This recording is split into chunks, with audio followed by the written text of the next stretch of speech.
안녕하세요. 성경을 그립시다입니다.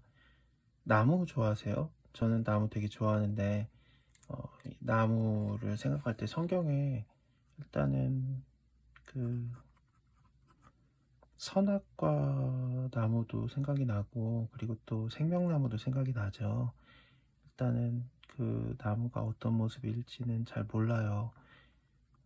생명나무도 우리가 본 적이 없고, 또 선악과도 본 적이 없으니까 사람들이 그것을 사과나무라고 생각하는 분도 있는데, 네, 사과나무는 아니에요.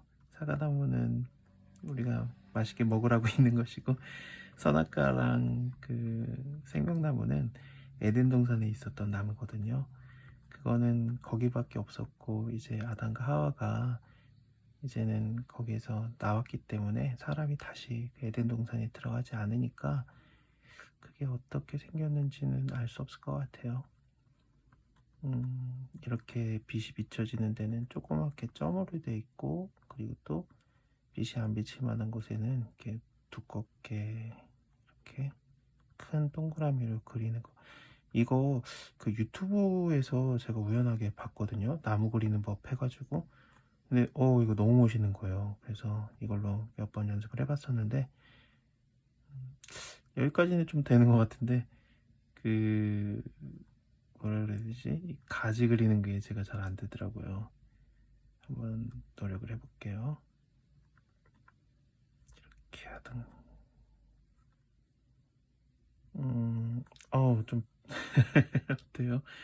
됐나요?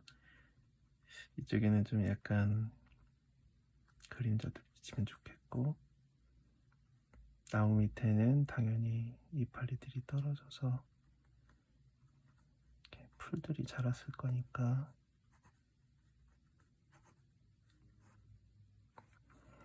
이거는 어떤 나무라고 할까? 생명나무라고 할까요? 아니면은 선악과라고 할까요? 저는 생명나무라고 하면 좋을 것 같아요. 뭔가 좀 동글동글하니 예쁘네요. 좀 생명나무랑 같이 동산 중앙에, 에덴 동산 중앙에 있었던 나무는 여기 옆에 그립시다. 아, 약간 삐죽삐죽한 그런 느낌의 선과 악을 알게 하는 나무를 그려볼게요.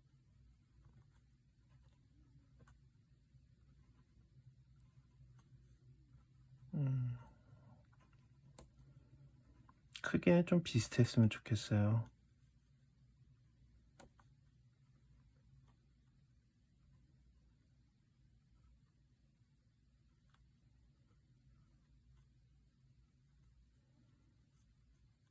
여기에 그림자도 지었겠죠. 나무가 좀 이런 식으로 그림자도 지어지고,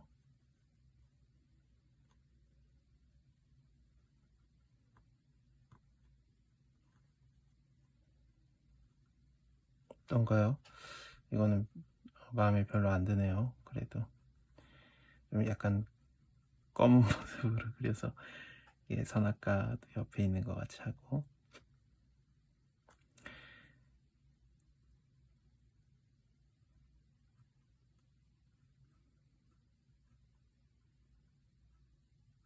남자와 여자가 에덴 동산 중앙에서 생명나무를 선택할 수도 있었고 선악과를 선택할 수도 있었는데, 하나님께서 원하시는 모습대로 선택은 하지 못하고 그 아담과 하와가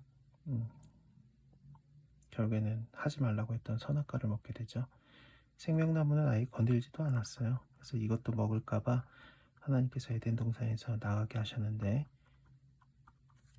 이렇게 두 가지 중에 하나를 선택하는 게 성경에서 꽤 많았던 것 같아요.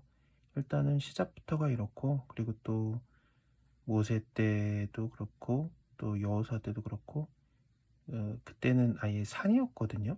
이게 그리심산, 에발산 해가지고 이렇게 산이 두 개가 이렇게 있어요. 그래서 그 곳에서 너희가 무엇을 선택하겠느냐. 일단 이거는 여호수아 때 실제로 일어났던 일인데 그리심산에서 복을 선포하고 에발산에서 저주를 선포하거든요.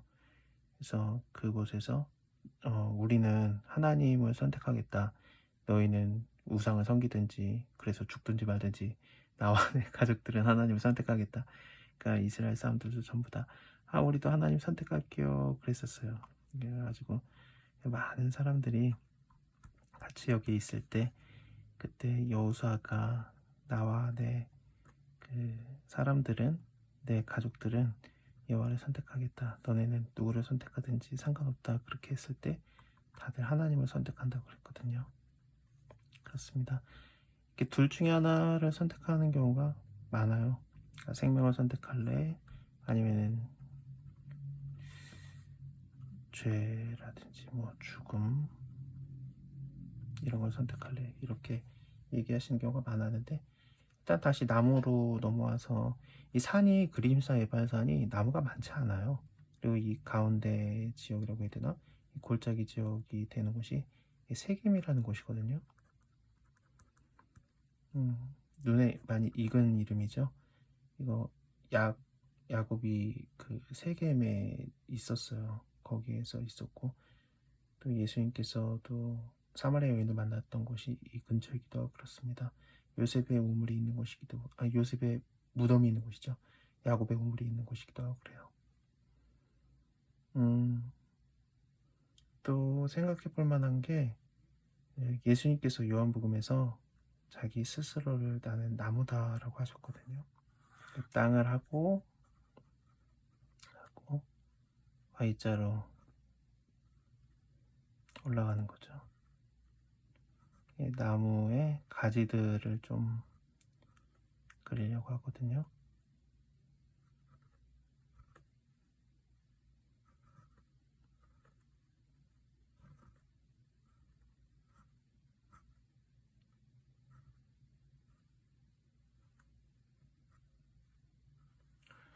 제가 그림을 배운 적은 없어요. 그냥 유튜브로 그냥 따라하면서 저거 되게 멋있다 그러면서 따라하는 수준이라서 이게 나무에는 여러 가지들이 있겠죠.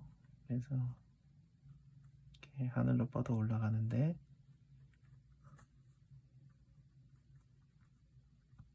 이게 겨울나무를 그리는 방법이래요. 이렇게 Y자로 올라가는 게 이렇게 나무들이 있는데 겨울나무보다는 사실은 무성한 잎을 가진 나무를 표현하고 싶은데 예수님께서는 나무고 우리는 가지라고 말씀하셨거든요. 일단은 포도나무가 그런데 이것도 마찬가지로 점들을 많이 표현해 줘 볼까요?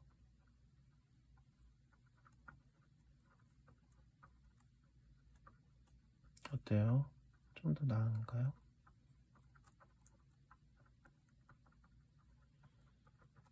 나무가 이게 가지들이 많아요. 그래서 이 가지들은 이 나무를 따라서 이파리도 있고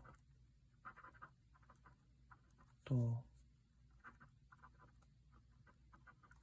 과실도 맺히고 그러거든요. 이 가지가 줄기에 떨어지면은 줄기에서 떨어져 나가면은 잘려 나가면은 혼자서는 살 수 없겠죠. 그래서 예수님께서는 자기에게 딱 붙어 있으라는 의미로 나는 나무고 너희는 가지다 이런 식으로 표현을 하셨습니다.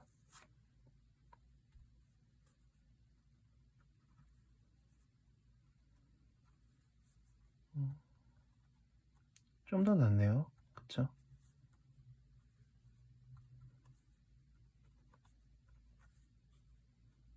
약간 그림자도 줘볼까요?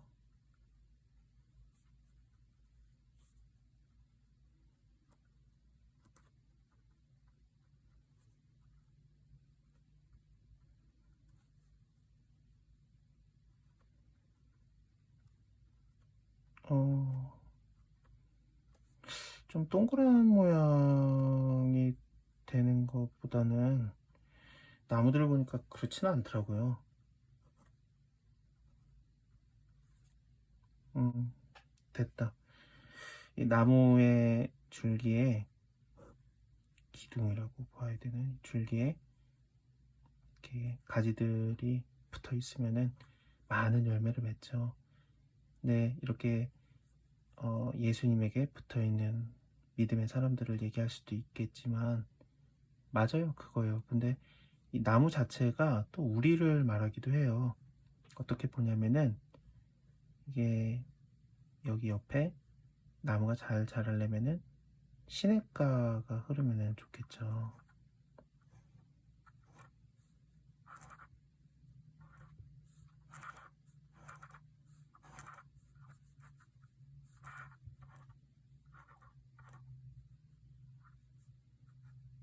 그리고 나무 자체를 약간 경사진데 밑에다가 둘까요?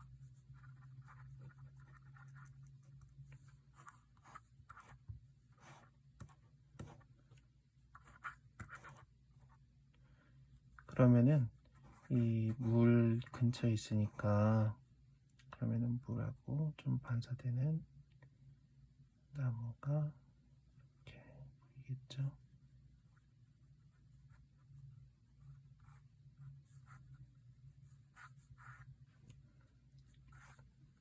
이렇게 물 주변에 있으면은, 물 같나요? 그리다 보니까 아닌 것 같은데, 이게 많은 열매를 맺을 수 있겠죠. 물론 시냇물 곁에 있는 나무가 물을 공급받으면서 시절을 쫓아 과실을 맺는데, 그 잎사귀가 마르지 않은 것 같고 다 형통합니다. 이 형통하다라는 게, 많은 열매가 나는 게 뭘로 쓰이냐면은 남들을 살리는 나무로 쓰는 거거든요. 그거는 에스겔서 후반에도 나오고 또 요한계시록에도 나와요. 이렇게 나무가 많은 사람들을 살리고 또 많은 나라들까지도 치유하는 데 쓰인다라고 나오는데, 그 나무들을 생각할 때 이게 복 있는 사람, 그 시편의 1편에서는 복 있는 사람은 시냇가에 심겨진 나무와 같다. 그래서 형통한다, 과실을 맺는다, 그 잎사귀가 마르지 않는다. 잎사귀는 약재로도 쓰이고, 에스겔서를 보면요, 또 그 과실들은 또 사람들을 살리는 생명을 주는 것이기 때문에, 사실 열매를 맺는 것 자체가, 또 씨절을 쫓는 것 자체가 우리가 할 수 있는 게 아니잖아요. 나무는 움직이지 못하니까 그냥 심겨져 있는 거거든요. 하나님께 심겨져 있으면 생명의 근원 되시는, 생수의 근원 되시는 하나님께 잘 심겨져 있으면, 이건 예레미야에 나오는 얘기긴 한데, 그렇게 심겨져 있으면 많은 열매를 맺을 수 있어요. 그리고 남들에게 생명을 전해주는, 마치 생명나무와 같은 그런 역할을 할 수도 있습니다. 나무에 대해서 또 뭐가 있을까? 아론의 쌍난지팡이 아세요? 아론의 쌍난지팡이가, 이게 그냥 지팡이인데 여기에 아론이라고 이렇게 이름을 쓰라고 했죠. 하나님께서 12명에 다 오라고 한 다음에 그 12지파의 각 대표들의 이름을 쓰라고 했어요. 근데 레위에 대해서는 아론이라고 쓰고 하고요. 그 다음에 싹이 나게 하겠다, 그렇게 하셨거든요. 하나님께서 선택한 지도자는. 네, 싹만 난 게 아니라 그 잎이 피고, 그 다음에 꽃이 피고 열매까지 맺혔어요. 살구 열매까지. 그래서 되게 멋있는 그런 일이 일어났죠. 이게 죽은 나무 같은데, 그쵸? 당연히 죽은 나무인데, 지팡이는. 근데 그 나무가 살아나고 거기서 싹이 나고 잎이 나고 열매가 맺히는 그런 놀라운 일을 통해서 내가 아론을 지도자로 선택한 거 맞다라고 하셨는데, 이것처럼 죽은 나무와 같이 보였던 그런, 이스라엘이 그 그루터기만 남기겠다 그랬잖아요. 나무가 있는데 그것을 자르고 밑에만 남기는 그루터기인데, 이 나무의 끝 부분에 다 이렇게 굵은 뿌리들이라고 해야 되겠죠. 뿌리들이 있을 거 아니에요. 네, 여러 뿌리들이 있는데 이 나무를 그 뿌리가 있으면은 이런 뿌리들이 해가지고 나무의 줄기가 되는데 이게 땅에 묻히니까 그쵸. 그래서 여기는 안 보이잖아요, 사실은. 그래서 이 그 줄기만 보이는데 사실 이 밑에 뿌리가 있거든요. 근데 여기 이 뿌리 중에서 한 뿌리, 그 다윗의 뿌리에서 여기에서 순이 나온다 그랬어요. 이런 식으로 이렇게 순이 나와서 이렇게 잎이 피는 거죠. 마치 이렇게 생명이 다시 살아나는 것 같은 느낌이 드는데 이것이 무엇이냐면은 예수님을 얘기합니다. 왜냐면은 이 이스라엘, 유다, 이 하나님께서 세우신 나무가 잘려져 나가는데 죄를 져서 하나님께서 베어버린 거죠. 근데 완전히 죽인 게 아니라 그 밑에 뿌리들이 살아있는데 그 뿌리 중에서 다윗의 뿌리가 순을 내요. 그래서 거기에서 생명이 다시 시작되거든요. 이게 예수님을 상징합니다. 그러니까 그는 연한 순 같아서 뭐 이런 얘기들이 나오잖아요. 선지서에. 그 얘기가 이겁니다. 마치 아론의 지팡이랑 비슷한 느낌이 들지 않아요? 죽은 것 같았는데 거기에서 순이 돋고 싹이 나고 열매가 내는 그것이 하나님이 선택한 지도자라는 걸 보여주는데 여기도 마찬가지로 이 죽은 것 같은 나무인데 여기에서 순이 나고 싹이 나는 거 이런 것들이 하나님이 선택한 지도자다라는 거. 예수님이 바로 하나님이 선택한 지도자다. 근데 사람들은 어땠습니까? 네가 무슨 우리의 지도자냐. 그러면서 예수님을 배반하고 반역을 하고 오히려 십자가에 매달려 죽이지죠. 그 십자가에 매달려 죽는 것도 나무에 달려 죽은 자가 되는 거잖아요. 나무에 달려 죽은 자마다 저주받은 자와 한과 같으니라 그 말씀이 이루어진 것이거든요. 말이 좀 헛나오네요. 이 십자가라는 것도 죽음의 상징이잖아요. 죽음. 근데 예수님이 여기에서 이 죽음에서 마치 다시 생명이 시작되는 그것을 보여주는 거죠. 그게 그 3일 후에 예수님이 부활하심으로써 생명의 첫 열매, 그러니까 부활의 첫 열매가 되시는 거거든요. 그것이 또 마치 이런 것을 보여주는 느낌이 있습니다. 어떠세요? 오늘은 나무에 대해서 잠깐 그려봤는데 더 그리고 싶은데 시간도 많이 쓴 것 같고 오늘은 그냥 시험 삼아 한번 해보는 거라